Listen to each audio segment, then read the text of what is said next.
With your support, we can raise your voice globally. उन्होंने पगड़ी issue no बिल्कुल मतलब कि फ्रांस से राष्ट्रपति के सामने लेके आया ही नहीं है. With your support, we can address those issues that no other media talks about. जो हाल अकालियां ने बादल क्या ने इन्हां ने सिੱਖੀ ਦਾ ਤੇ ਬੇੜਾ ਗਰਕ ਕੀਤਾ ਹੈ. With your support, we can bring you breaking news from around the world. It's about consulting our allies and having a dialogue. These lessons, as I stated, was learned while working with our coalition partners. With your support, we can educate and inform everyone about who Sikhs are and connect our youth to Sikhi. And it's just, representative of a culture that's all about peace. Support your TV channel and help us take your voices to everyone around the world for every human rights issue. United Sikhs ਜਥੇਬੰਦੀ ਨੇ French ਅਤੇ European courts ਦੇ ਨਾਲ-ਨਾਲ United Nations Human Rights Committee ਦਾ ਦਰਵਾਜ਼ਾ ਵੀ ਖੜਕਾਇਆ. All of this is only possible with your generous donations. Continue your support to us and let's go further together. To donate today, please log on to our website www.tv84.tv and donate via PayPal on our website, or you can mail us your donations to TV84 36-01 37th Avenue, Long Island City, New York 11101.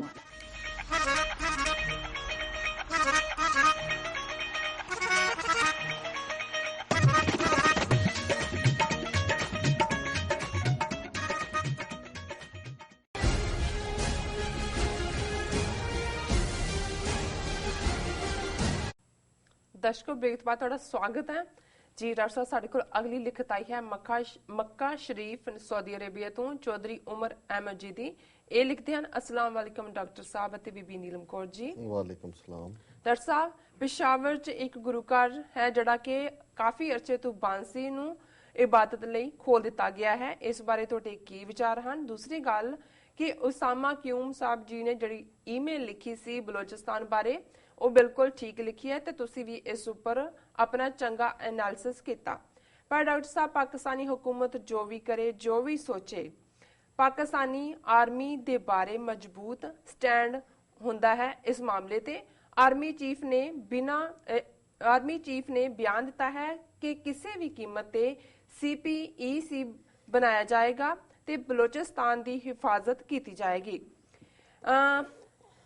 ਅਗਲਾ ਹੈਗਾ ਕਲਭੂਸ਼ਣ ਜਾਦਵ ਨੂੰ army ਨੇ media ਸਾਹਮਣੇ ਪੇਸ਼ ਕੀਤਾ। ਨਵਾਜ਼ ਸ਼ਰੀਫ ਤੇ ਬੱਕਰੀ ਹੈ, ਇਸ ਬਾਰੇ ਤੁਹਾਡਾ 100% ਐਨਾਲਿਸਿਸ ਠੀਕ ਸੀ। ਪਾਕਿਸਤਾਨ ਨੂੰ ਖੁੱਲ ਕੇ ਖਾਲਿਸਤਾਨ ਦੀ ਤਹਿਰੀਕ ਨੂੰ ਸਪੋਰਟ ਕਰਨਾ ਚਾਹੀਦਾ ਹੈ। ਰੱਬ ਤੁਹਾਨੂੰ ਦੋਨਾਂ ਨੂੰ ਤੰਦਰੁਸਤੀ ਤੇ ਸਿਹਤ ਦੇਵੇ।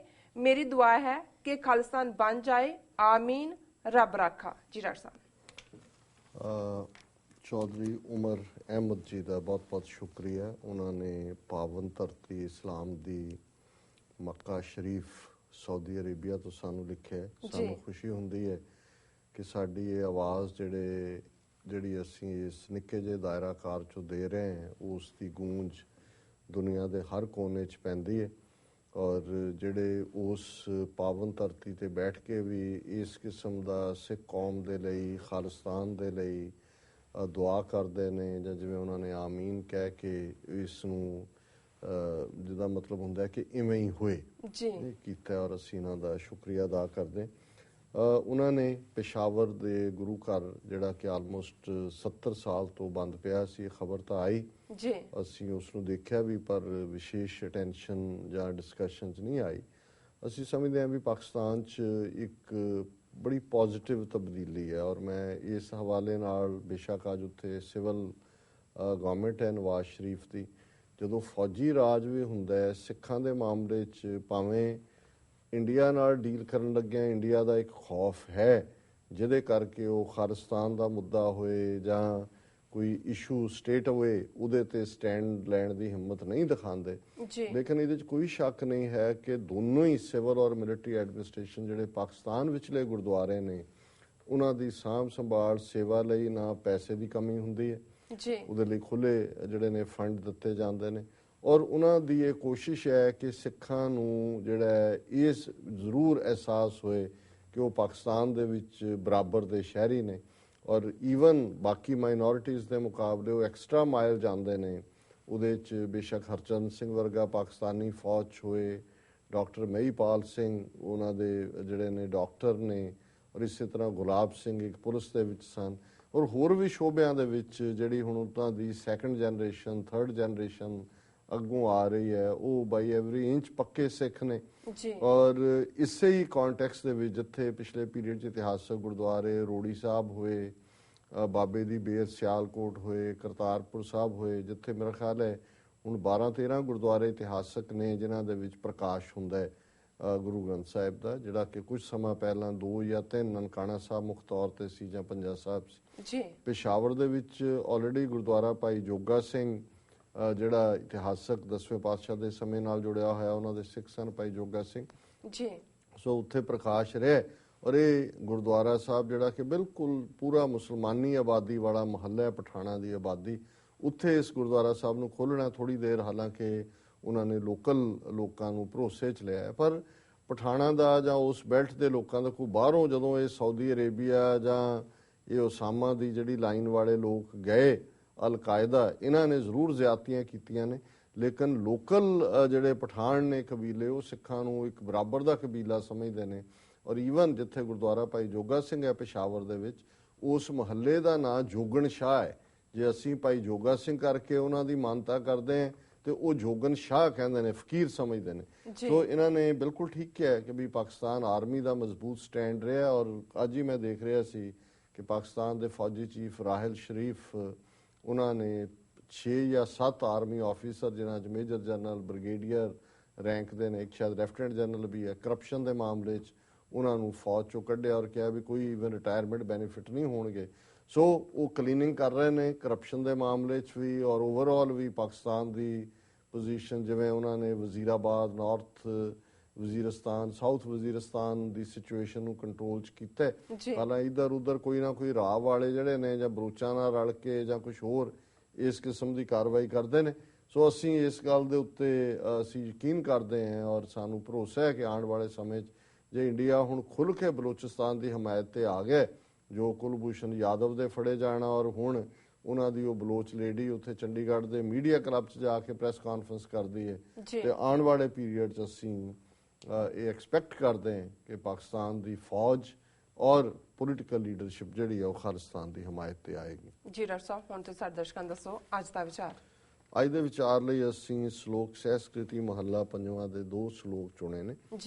ਪਹਿਲੇ ਤਿਲਕ ਹੀਨੰ ਜਥਾ ਵਿਪਰਾ ਅਮਰ ਹੀਨੰ ਜਥਾ ਰਾਜਨਹਿ ਆਵਦ ਹੀਨੰ ਜਥਾ ਸੂਰਾ ਨਾਨਕ ਧਰਮ ਹੀਨੰ ਤਥਾ ਬੈਸਵੈ। ਹੁਣ ਇਹਦੇ 'ਚ ਗੱਲ ਉਹਨਾਂ ਪਖੰਡੀਆਂ ਦੀ ਕੀਤੀ ਜਿਨ੍ਹਾਂ ਨੇ ਭਗਤ ਵਾਲਾ ਜਾਂ ਫਕੀਰ ਵਾਲਾ ਜਾਂ ਵਿਸ਼ਨੂੰ ਦੀ ਇਬਾਦਤ ਵਾਲਾ ਚੋਲਾ ਪਹਿਨਿਆ ਹੋਇਆ ਹੈ ਜਾਂ ਉਸ ਕਿਸਮ ਦੇ ਚਿੰਨ੍ਹ ਧਾਰਨ ਕੀਤੇ ਨੇ ਪਰ ਵਿੱਚੋਂ ਖੋਖਲੇ ਨੇ। ਤਾਂ ਗੁਰੂ ਸਾਹਿਬ ਨੇ ਫਰਮਾਇਆ, 5ਵੇਂ ਪਾਤਸ਼ਾਹ ਨੇ, ਕਿ ਜਿਵੇਂ ਬ੍ਰਾਹਮਣ ਬਿਨਾਂ ਤਿਲਕ ਤੋਂ ਉਸ ਦੀ ਕੋਈ ਹੋਂਦ ਨਹੀਂ ਹੈ, ਰਾਜਾ ਜੇ ਉਹਦਾ ਹੁਕਮ ਨਹੀਂ ਚੱਲਦਾ, ਅਮਰ ਅਰਬੀ ਦਾ ਸ਼ਬਦ ਹੈ ਹੁਕਮ, ਤੇ ਉਸ ਦੀ ਕੋਈ ਹੋਂਦ ਨਹੀਂ ਹੈ। ਜੇ ਸੂਰਬੀਰ ਆਵਦ ਸ਼ਸਤਰ ਨੂੰ ਕਹਿੰਦੇ ਨੇ, ਉਹਦੇ ਕੋਲ ਸ਼ਸਤਰ ਨਹੀਂ ਤਾਂ ਉਹਦਾ ਕੋਈ ਪਾਰਟ ਨਹੀਂ ਹੈ। ਇਸੇ ਤਰ੍ਹਾਂ ਜੇ ਵਿਸ਼ਨੂੰ ਨੂੰ ਮੰਨਣ ਵਾਲੇ ਜਾਂ ਰੱਬ ਦੀ ਬੰਦਗੀ ਵਾਲੇ ਬਿਨਾਂ ਧਰਮ ਤੋਂ ਨੇ ਤਾਂ ਉਹ ਨਿਰਰਥਕ ਨੇ, ਉਹਨਾਂ ਦਾ ਕੋਈ ਅਰਥ ਨਹੀਂ ਹੈ, ਉਹ ਇੱਕ ਫਰਾਡ ਹੈ, ਪਖੰਡ ਹੈ। ਦੂਸਰਾ ਸ਼ਲੋਕ ਹੈ, ਨਾ ਸੰਖੰ ਨਾ ਚੱਕਰੰ ਨਾ ਗਦਾ ਨਾ ਸਿਆਨਮ, ਨਾ ਸੰਖੰ ਨਾ ਚੱਕਰੰ ਨਾ ਗਦਾ ਨਾ ਸਿਆਮੰ ਅਸਚਰਜ ਰੂਪੰ ਰਹੰਤ ਜਨਮੰ ਨੇਤੀ ਨੇਤੀ ਕਥੰਤ ਬੇਦਾ ਊਚ ਮੂਚ ਅਪਾਰ ਗੋਬਿੰਦੇ ਬਸੰਤ ਸਾਧ ਰਿਦਯੰ ਅਚੁੱਤ ਬੁਝੰਤ ਨਾਨਕ ਵਡ ਭਾਗੀਏ। ਹੁਣ ਕਿਉਂਕਿ ਜਿਹੜੇ ਸਰਗੁਣ ਰੂਪ ਦੇ ਵਿੱਚ ਰੱਬ ਨੂੰ ਕ੍ਰਿਸ਼ਨ ਜੀ ਦਾ ਜਾਂ ਵਿਸ਼ਨੂੰ ਜੀ ਦਾ ਅਵਤਾਰ ਕਹਿੰਦੇ ਨੇ, ਉਹਨਾਂ ਨੂੰ ਨੈਗੇਟ ਕੀਤਾ ਉਸ ਥਾਟ ਨੂੰ ਕਿ ਹੁਣ ਕ੍ਰਿਸ਼ਨ ਜੀ ਦਾ ਸਾਈਨ ਜਿਹੜਾ ਹੁੰਦਾ ਹੈ ਉਸ ਦੇ ਵਿੱਚ ਉਹਨਾਂ ਦਾ ਚੱਕਰ ਹੈ, ਸੁਦਰਸ਼ਨ ਚੱਕਰ ਹੈ, ਔਰ ਵਿਸ਼ਨੂੰ ਦਾ ਸਾਈਨ ਜਿਹੜਾ ਸ਼ੰਖ ਵਜਾ ਰਿਹਾ ਹੁੰਦਾ ਹੈ ਵਿਸ਼ਨੂੰ ਹੈ। ਸੋ ਗੁਰੂ ਸਾਹਿਬ ਫਰਮਾਉਂਦੇ ਨੇ ਕਿ ਉਸ ਰੱਬ ਨਾ ਉਹ ਸ਼ੰਖ ਨੇ ਰੱਖਿਆ ਹੋਇਆ, ਨਾ ਉਹਦੇ ਚੱਕਰ ਹੈ, ਨਾ ਗਦਾ ਹੈ, ਮੁਗੱਦਰ ਹੈ, ਨਾ ਉਹਦਾ ਰੰਗ ਕਾਲਾ ਹੈ। ਕ੍ਰਿਸ਼ਨ ਦਾ ਰੰਗ ਕਾਲਾ ਇਸ ਲਈ ਉਹਨੂੰ ਸ਼ਾਮ ਸੁੰਦਰ ਵੀ ਕਹਿੰਦੇ ਨੇ, ਸ਼ਾਮ ਦਾ ਮਤਲਬ ਕਾਲਾ ਹੁੰਦਾ। ਉਸ ਦਾ ਤਾਂ ਰੂਪ ਜਿਹੜਾ ਹੈ ਉਹ ਬਹੁਤ ਅਚਰਜ ਹੈ, ਬੜਾ ਯੂਨੀਕ ਰੱਬ ਦਾ ਰੂਪ ਹੈ। रहंत जन्मों जमदा मरदा नहीं है, अवतार तो जमदे मरदे ने। और ईवन वेद भी ये कहते ने कि नेति नेति कि उस रब वर्गा कोई नहीं, इसलिए वो रब उच्चा मूछ हुंदा वड्डा और बसंत साध हृदय वो रब जिहड़ा है रब दे बंदियां दे दिलां दे विच वसदा है, अचुत वो अविनाशी है, उस किते जाण वाला नहीं। बुझंत नानक वड भागिए कि ये पंजवें नानक फरमांदे ने कि उहदे वड्डे भाग हुंदे ने जिस नूं निरंकार बुझंत ये गल समझा दे कि रब जन्म मरण दे विच नहीं है, रब श्याम सुंदर नहीं है, रब कोई विष्णु नहीं है, रब उही है जो आप रब है, अचुत अविनाशी है। उन्होंने जिहड़ा जम्मेगा वो मरेगा भी, सो रब इस तो परे है।